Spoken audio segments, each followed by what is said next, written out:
Let's unbox the Akko 5075B Plus, a 75% keyboard with hot swappable switches and endless modding possibilities. Part of the package includes replacement keycaps.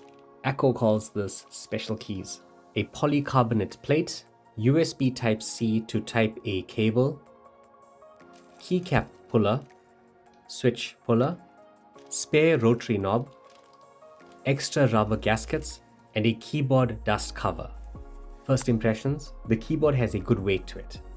There is Akko branding on the bottom right side. The left and right sides have an RGB strip light. The back has a USB Type-C port. Taking a look under the keyboard, I was happy to see 3 height adjustment levels, and all 3 have rubber feet. This is the back switch indicator. This can be confusing as it's not very intuitive.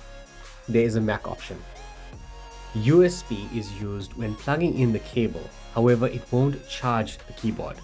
Think of this as a way to bypass the battery and still use the keyboard in wired mode.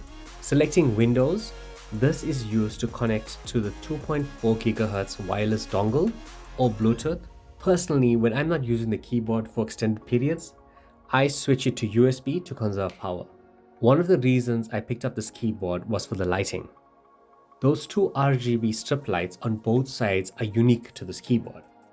That, combined with the lighting from the keys, you can really customize this keyboard for any setup. This is what the keys sound like out of the box.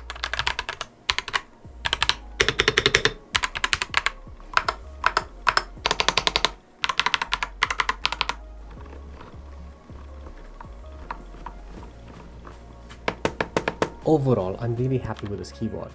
For 163 New Zealand dollars, including shipping, you get a lot of value. Seamless switching between wireless, Bluetooth and cabled modes, some unique lighting effects, and support for both 3-pin and 5-pin switches. It's definitely an attractive option.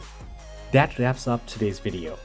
Guys, thanks for watching. My name's TJ, this is Tech Chef, and I will catch you on the next one.